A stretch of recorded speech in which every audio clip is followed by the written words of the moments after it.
ఈ 3 ఎమ్మెల్సీ ఎన్నికల్లో బీఆర్ఎస్ ఊసే లేకపోవడానికి బీజేపీ మనుగడకు ముడిపడి ఉన్నదనే అంశం గమనించాల్సిన అవసరం ఉంది.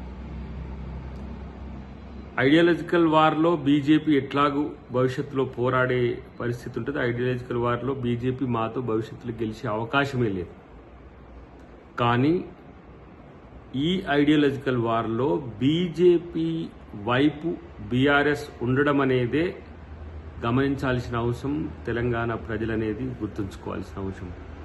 ప్రత్యేకించి బీజేపీ బీఆర్ఎస్ని ఏ విధంగా లొంగ తీసుకుందో ఈ 3 ఎమ్మెల్సీ ఎన్నికల్లో మనకు స్పష్టమైన అంశం.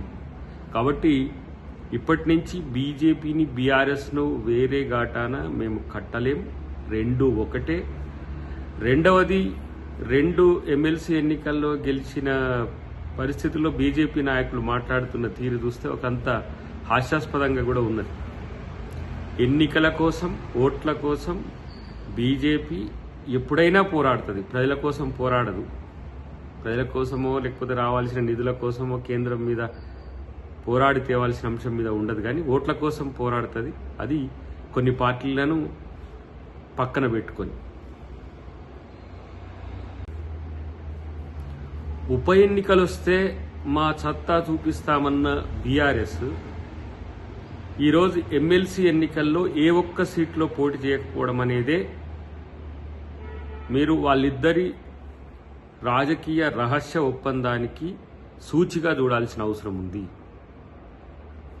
ఈరోజు ఉత్తర తెలంగాణలోనే బలంగా ఉన్న బీఆర్ఎస్ పార్టీ ఎందుకు గ్రాడ్యుయేట్ ఎమ్మెల్సీలో పోటీ చేయలేదు, ఎందుకు నల్గొండ కానీ, ఎందుకు వరంగల్ కానీ ఈ టీచర్స్ ఎమ్మెల్సీలో ఎందుకు చేయలేదనే అంశం గతం నుంచి మేము చెప్తూనే ఉన్నాం.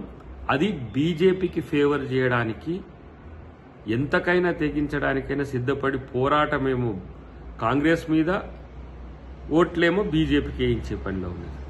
కాబట్టి దీంతో బీజేపీ రాజకీయ భవిష్యత్తు బీఆర్ఎస్తో ముడిపడి ఉన్నదని, బీఆర్ఎస్ రాజకీయ భవిష్యత్తు తన ఉనికి ఉంటుందో లేదో అనే అనుమానం అయితే ఇప్పటికీ ఉన్న పరిస్థితుల్లో కొంత ఇంకా కాంగ్రెస్ పార్టీ డెఫినెట్గా దానికి సంబంధించిన రెబల్ లేకపోతే సిమిలర్ క్యాండిడేట్స్ సంబంధించిన అంశంలో కొంత నష్టం జరిగి ఉండొచ్చు. కానీ ఐడియాలజికల్ వార్లో బీజేపీని భవిష్యత్తులో కాంగ్రెస్ పార్టీ దేశంలోనూ ఇటు రాష్ట్రంలోనూ భూస్థాపితం చేయడం ఖాయం. తాత్కాలికంగా వస్తున్న వీటిని చూసి మరీ పగటి కళ్ళు కలగొద్దని చెప్పి బీజేపీ గుర్తులకు హితం.